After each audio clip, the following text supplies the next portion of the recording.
Hello दोस्तों, मैं इंद्रप्रताप सिंह आप सभी का स्टडी विद कॉन्सेप्ट में हार्दिक स्वागत अभिनंदन करता हूं। दोस्तों, हम लोग इंग्लिश ग्रामर में नाउन को ख़त्म कर लिया है। दोस्तों, प्रोनाउन को ख़त्म कर लिया है। आज हम लोग इसी के सीरीज में दोस्तों हम लोग प्रोनाउन के नेक्स्ट वन प्रकार को सीखने और समझने का प्रयास करते हैं। दोस्तों, हम लोगों ने अभी तक आपको याद दिला देते हैं, पर्सनल प्रोनाउन को समाप्त कर लिया है। पर्सनल प्रोनाउन के लिए हम लोगों ने क्या कह दिया है, समाप्त किया है। डिमॉन्स्ट्रेटिव प्रोनाउन को हम लोगों ने पढ़ लिया, डिस्ट्रीब्यूटिव प्रोनाउन को पढ़ लिया। दोस्तों, तो हम लोगों ने सब कुछ डिटेल में पढ़ रखा है। दोस्तों, अब हम लोग नेक्स्ट वन जो नाउन के प्रकार हैं दोस्तों, उसको सीखने और समझने का प्रयास करते हैं।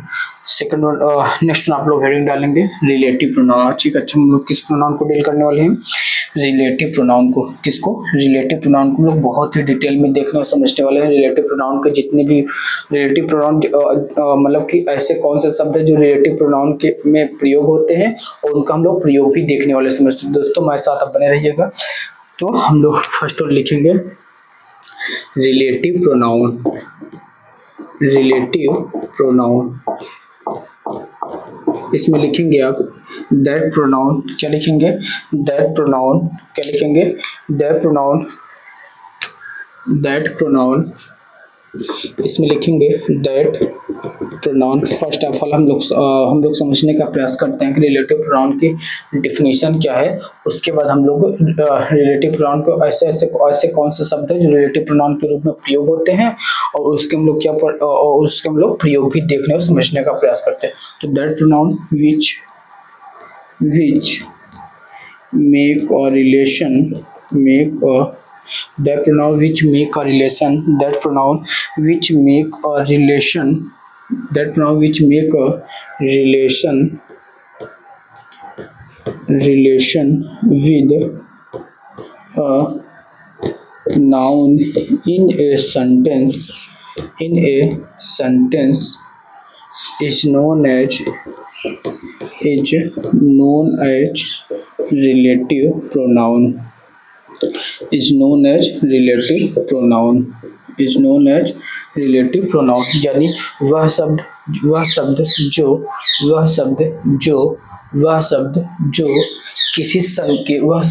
जो किसी वाक्य में किसी संज्ञा के साथ संबंध स्थापित करने का कार्य करता है दोस्तों, उसे हम रिलेटिव प्रोनाउन कहते हैं। क्या लिखेंगे? रिलेटिव जो है कि दोस्तों किससे मिलकर बना है? रिलेशन से बना है। किससे बना है? रिलेशन। और दोस्तों, हम लोग जानते हैं जब भी किसी शब्द में TION लग जाता है तो वो क्या हो जाता है? संज्ञा हो जाता है। क्या हो जाता है? संज्ञा हो जाता है, यानी नाउन हो जाता है। तो रिलेटिव किससे बना है? रिलेशन से बना है। रिलेशन का मतलब होता है संबंध होता है। रिलेशन का मतलब क्या होता है? संबंध होता है। तो यानी ऐसे वाक्य जो किसी नाउन से संबंध बनाने का कार्य करता है दोस्तों, उसे हम क्या बोलते हैं? Relative pronoun. इसको हिंदी में लिखेंगे वह सर्वनाम जो किसी वाक्य में, क्या लिखेंगे? हमने बताया रिलेटिव लिखेंगे, यहाँ पे हिंदी में लिख लेंगे। मैं बोल देता हूँ, आप लोग जो लिखना चाहते थे लिख लीजिए। वह सर्वनाम लिखेंगे, दैट प्रोनाउन को हिंदी में लिखेंगे वह सर्वनाम जो किसी वाक्य में किसी संज्ञा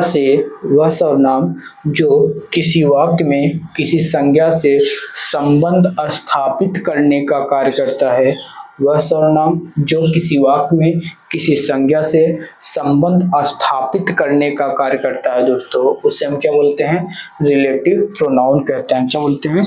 रिलेटिव प्रोनाउन कहते हैं। आई होप आप लोग लिख लिए होंगे। अब देखते हैं दोस्तों ऐसे कौन कौन से शब्द हैं जो रिलेटिव प्रोनाउन के रूप में प्रयोग होते हैं। तो लिखेंगे, यहाँ पे लिखेंगे who, which and that। who, which and that are used as a relative pronoun। यानी ऐसे कौन से शब्द है जो रिलेटिव प्रोनाउन है दोस्तों? तो आपका कौन सा है? हु है, विच है और दैट है। कौन सा है? तीन आपके रिलेटिव प्रोनाउन शब्द है, जस्ट वो आपका है हु है, विच है और दैट है दोस्तों। अब हम लोग क्या करेंगे, एक एक हम लोग देखेंगे हु का प्रयोग कहाँ होता है, विच का प्रयोग कहाँ होता है एंड व्हाट का प्रयोग कहाँ होता है, इसको हम लोग देखने और समझने का प्रयास करते हैं दोस्तों। हम लोग वन बाय वन क्या करते हैं, डिटेल में देखने और समझने का प्रयास करते हैं। तो लिखेंगे यूज ऑफ हु, क्या लिखेंगे, यूज ऑफ हु। इसका हिंदी में लिखेंगे हु, विच और दैट जो है कि रिलेटिव प्रोनाउन के रूप में प्रयोग होते हैं। ये तीन शब्द जो है कि आपके रिलेटिव प्रोनाउन है। अब लिखेंगे यूज ऑफ हु, क्या लिखेंगे, हु का प्रयोग कहाँ होता है उसको हम लोग देखने और समझने का प्रयास करते हैं दोस्तों। किसका प्रयोग, यूज ऑफ हु का। तो हु का प्रयोग दोस्तों वहां पे किया जाता है जहां पे लिविंग नाउन होते हैं। कहाँ पे होता है, हु का प्रयोग जो है कि ऐसे संज्ञाओं को जोड़ने का कार्य करता है जो सजीव होते हैं। कैसे होते हैं, सजीव होते हैं। कैसे होते हैं, सजीव होते हैं। कैसे होते हैं, सजीव होते हैं। तो हु का प्रयोग जो है कि दोस्तों use of who as a relative pronoun, क्या लिखेंगे, use of who, use of who as a relative pronoun, ऐसे हेडिंग डालेंगे आप लोग। उसके बाद यहाँ पे लिखना प्रारंभ करेंगे। मैं क्या करता हूँ, बोल ही दो, ज्यादा अच्छा रहेगा। तो who is used to make relation with the animate or living noun, क्या लिखेंगे, who is used to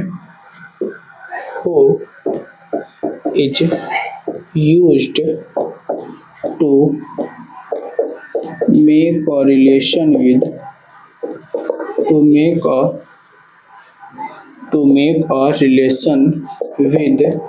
living, animate or living noun। तो हु का प्रयोग लिखेंगे, इसको हिंदी में हु का प्रयोग लिखेंगे। हु का प्रयोग संबंधवाचक सर्वनाम में, हु का प्रयोग संबंधवाचक सर्वनाम में, हु का प्रयोग संबंधवाचक सर्वनाम में, हु का प्रयोग संबंधवाचक सर्वनाम में सजीव संज्ञाओं के साथ संबंध स्थापित करने के अर्थ में किया जाता है। हु का प्रयोग संबंधवाचक सर्वनाम में दोस्तों सजीव संज्ञाओं के साथ, किसके, सजीव संज्ञाओं के साथ संबंध स्थापित करने के अर्थ में किया जाता है।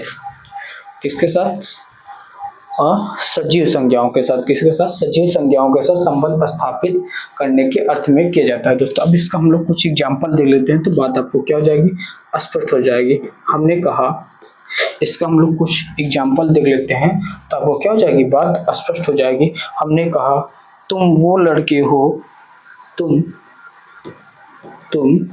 वो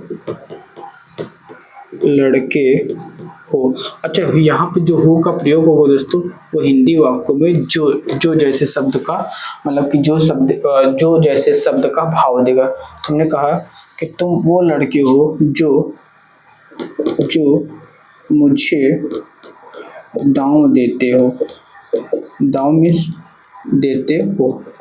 हमने कहा तुम वो लड़के हो जो मुझे दांव देते हो। यू आर द बॉय, इसको क्या लिखेंगे इंग्लिश में, you are the boy, you are the boy. अब क्या लिखेंगे जोड़ने वाले वाक्य के लिए, who cheat me, who cheat me, क्या लिखेंगे, who are the boy who cheat me, या हु चीट मी, ठीक है, जो मुझे दांव देते हो। ठीक है दोस्तों, तो यहाँ पे देखिए जो शब्द लगा हुआ है, जो इस लड़के को क्या करना है, जोड़ने का कार्य कर रहा है कि क्या कर रहा है, और लड़का कैसा है दोस्तों, सजीव है, इसलिए यहाँ पे जो हु है दोस्तों ये आपका कैसा है, रिलेटिव प्रोनाउन है। कैसा है दोस्तों, रिलेटिव प्रोनाउन है। कैसा प्रोनाउन है, रिलेटिव प्रोनाउन है। आई होप इस बात को आप समझ गए होंगे। एक दो एग्जाम्पल और आप लिखेंगे, मैं वह आदमी हूँ।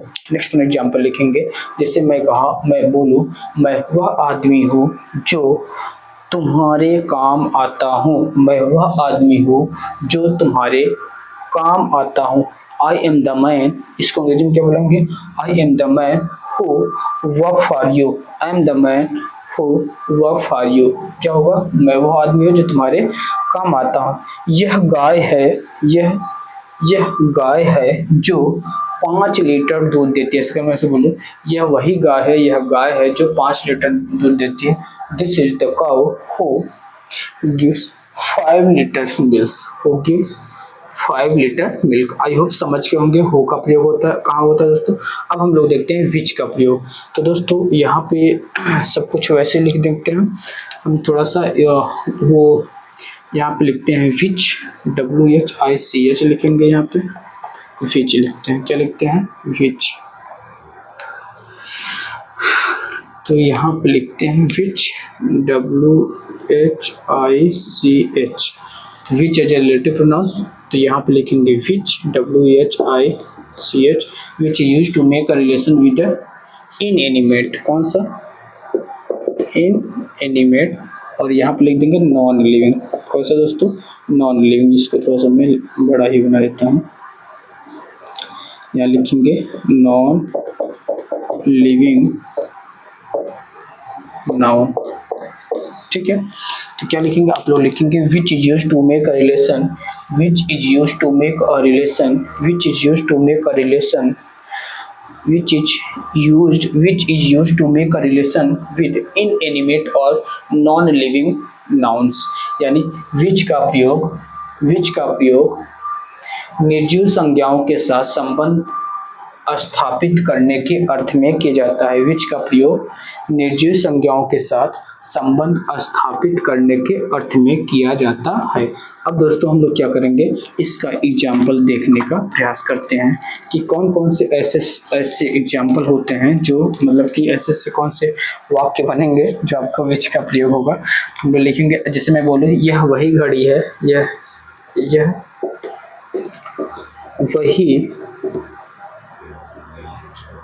यह वही घड़ी है जो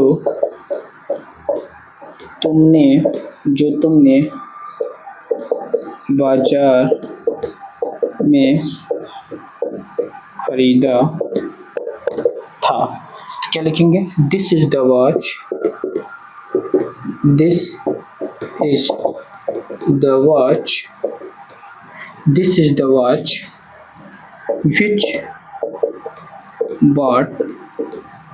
which bought in the market, क्या लिखेंगे दोस्तों, this is the watch which bought in the market, this is the watch bought in the market। ये फर्स्ट एग्जाम्पल है। अगर मैं बोलूँ यह वही मकान है, यह मकान जो पत्थरों का बना है, क्या बोलूं, अगर मैं ऐसे बोलूं तो यह मकान जो यह वही मकान है जो पत्थरों का बना है, ऐसे लिखूं, यह मकान पत्थरों का बना है। तो this is the house which made built of stones, क्या लिखेंगे, which built of stone। Last में एक और एग्जाम्पल लिखेंगे, यह वो कुर्सी है जिस पर मैं बैठता हूँ, यह वो कुर्सी है जिस पर मैं बैठता हूँ। This is the chair in which I sit.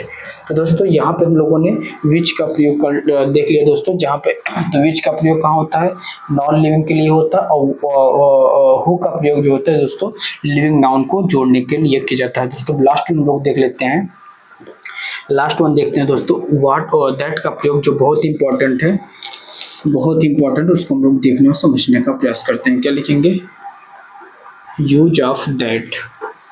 दोस्तों यूज ऑफ दैट का जो है कि 3 शब्दों के अर्थ में किया जाता है। किसके 3 शब्दों के अर्थ में किया जाता है, यानी वो 3 शब्द लगे होंगे, वहाँ पे जो शब्द होगा तो वहाँ पे न तो हु लगेगा, न तो विच लगेगा, तो फिर क्या लगेगा, दैट लगेगा। क्या लगेगा दोस्तों, दैट लगेगा। क्या लगेगा आपका, दैट लगेगा। यानी दैट का प्रयोग जो है कि स्पेशल केस में होता है। कैसे केस में होता है दोस्तों, स्पेशल केस में होता है, उसको हम लोग देख लेते हैं। तो दोस्तों ऐसे बनाएंगे दैट को। तो ये क्या होता है, used as a relative pronoun. Relative pronoun यानी दैट का प्रयोग, यहाँ पे मतलब दैट का प्रयोग जो है कि रिलेटिव प्रोनाउन के अर्थ में किया जाता है, वो कंजक्शन के रूप में प्रयोग हो जाता है। लेकिन हम लोग अभी रिलेटिव प्रोनाउन के रूप में देख रहे हैं, तो हम लोग रिलेटिव प्रोनाउन को देखेंगे तो किस किस के अर्थ में किया जाता है ये हम लोग देख लेते हैं। तो जहाँ पे जो कौन कौन से शब्द लगे होंगे, ऑल होगा, क्या होगा, ऑल होगा, नथिंग होगा, एंड ओनली जैसे शब्द का प्रयोग हुआ रहेगा दोस्तों, वहां पे दोस्तों किसका प्रयोग करेंगे, ऑल मीन्स होता है सभी, नथिंग माने होता है कुछ नहीं, ओनली मीन्स होता है केवल। यानी ये अगर तीनों शब्द किसी वाक्य में प्रयोग हुए हैं और वहां पे जो जैसे शब्द का प्रोनाउंसिएशन या भाव निकल रहा है दोस्तों, वहां पे जोड़ने यानी रिलेटिव प्रोनाउन के रूप में किसका प्रयोग करेंगे दोस्तों, दैट का प्रयोग करेंगे। इसका प्रयोग करेंगे, दैट का प्रयोग। या फिर सेंटेंस एरर में ऐसे क्वेश्चन आते हैं जहां पे आपके ऑल होगा, नथिंग होगा, ओनली होगा, ये शब्द लगे होंगे, वहां पे अगर आपको फिल इन द ब्लैंक्स करना होगा तो वहां पे दोस्तों न तो विच लगेगा, न तो हु लगेगा, वहां पे क्या लगेगा दोस्तों, ऑल लगेगा, नथिंग लगेगा, ओनली लगेगा। इन दोनों इन शब्दों के साथ जोड़ने के लिए क्या लगेगा दोस्तों, दैट का प्रयोग होगा। क्या होगा, दैट का प्रयोग होगा। अब हम लोग वन बाय वन क्या करते हैं, इसका एग्जांपल देख लेते हैं। अगर मैं ऑल के सेंस में कहूँ, किसके सेंस में दोस्तों, ऑल के सेंस में, किसके सेंस में, ऑल के सेंस में कहूँ, ऑल के सेंस में कहूँ, इसका एग्जांपल आप लिखेंगे। मैं बोलता हूँ, जो सब मेरे पास है, जो सब मेरे पास है वो तुम्हारा है, जो सब मेरे पास है वो तुम्हारा है। All that I have is your. क्या हो जाएगा, जो सब मेरे पास है तुम्हारा है। जैसे मैं कहूँ कि जो मेरे पास है, जो सब कुछ मेरे पास है वो तुम्हारा है, तो क्या हो गया, all that I have, all that I have is your. क्या होगा, all that I have is your. अगर मैं और कुछ बोलूँ, जो कुछ तुम जानते हो गलत है। अगर मैं बोलूँ, जो कुछ जानते हो गलत है, all that you know is wrong. क्या हो जाएगा, all that you know, all that you know is wrong, all that you know is wrong. ठीक है दोस्तों, यहाँ पे हमने क्या ऑल का बता दिया, ऑल का प्रयोग कहाँ होगा, नथिंग का प्रयोग कहाँ होगा, ओनली का प्रयोग मतलब दैट का प्रयोग इन सारे तीनों शब्दों में होगा। तो हमने ऑल का बता दिया। अब नथिंग का एग्जांपल लिखेंगे। नथिंग में कैसे शब्द बनेगा ये मैं बता देता हूँ, मतलब कैसे सेंटेंस बनेंगे और वहाँ पे दैट का प्रयोग कैसे होगा उसको हम लोग देख लेते हैं। तो नथिंग में लिखेंगे, मेरे पास कुछ नहीं है जो तुम्हें तुम। अगर मैं बोलूँ मेरे पास कुछ नहीं है, कैसे, मेरे पास कुछ नहीं है, I have nothing that I give you। मेरे पास कुछ नहीं है जो तुम्हें दूं। तो यहाँ पे क्या, जो कुछ नहीं जैसे शब्द आएगा वहाँ पे जो के लिए क्या लगेगा, दैट का प्रयोग होगा। अब लास्ट में लिखेंगे आप वनली, यह वही केवल तुम हो जो मेरी मदद करते हो। अगर मैं ऐसे बोलूँ, केवल तुम हो जो मेरी मदद करते हो, it is only you that help me, it is only you help me, that you help me, it is only you that you help me या that help me, it is only you that help me। केवल तुम हो जो मेरे साथ खड़े रहते हो, it is only you that stand with me। इसको क्या बोलेंगे, it is only you that stand with me। I hope समझ गए होंगे दोस्तों। हु का प्रयोग कहाँ होता है, विच का प्रयोग कहाँ होता है, दैट का प्रयोग कहाँ होता है दोस्तों। हमने आपको बहुत ही डिटेल में रिलेटिव प्रोनाउन को बहुत डिटेल में समझाने का प्रयास किया दोस्तों हम लोगों ने। इसके साथ एग्जाम्पल को भी हमने समझा। ऑल होगा, नथिंग होगा और ओनली होगा तो वहाँ पे दैट का प्रयोग होगा। लिविंग लिविंग अगर नाउन को जोड़ा, लिविंग संज्ञा को जोड़ने का कार्य कर रहा है तो दोस्तों वहाँ पे हु का प्रयोग करते हैं। और नॉन लिविंग अगर संज्ञा दोस्तों वहां पे जो है कि आपका विच का प्रयोग करते हैं। दोस्तों इन्हीं सब शब्दों के साथ आज की क्लास को हम लोग यहीं पे समाप्त करते हैं। ये आपको क्लास अच्छी लगती है तो आज आप अपनी प्रतिक्रिया जरूर देते हैं, लाइक करके दें, कमेंट जरूर करें। ये क्लास हम तक जरूर बताएं, हमको बताएं कि क्लास आपको कैसी लग रही है, इसमें और क्या इम्प्रूवमेंट की ज़रूरत है तो बताएंगे तो उसको हम और क्या करेंगे, इम्प्रूवमेंट करेंगे। देखिए सब लिविंग ही है, नॉन लिविंग तो है नहीं, तो थोड़ा सा अपनी प्रतिक्रिया देंगे तो हमारी प्रतिक्रिया उस तरह क्या होगी आपके थोड़ा सा बढ़ेगी, इंटरेक्टिव क्लास होगी तो और सारा कुछ सब कुछ ठीक ठाक होता रहेगा। दोस्तों इन्हीं सब शब्दों के साथ आज की क्लास को हम लोग समाप्त करते हैं। आपने इस क्लास को धैर्य से समझा, इसके लिए आपको मतलब आपने इस क्लास को बहुत ही धैर्य से देखा, समझा, सुना, हमारी बातों को सुने, इसके लिए आपको तहे दिल से शुक्रिया। जय हिंद, जय भारत, थैंक यू।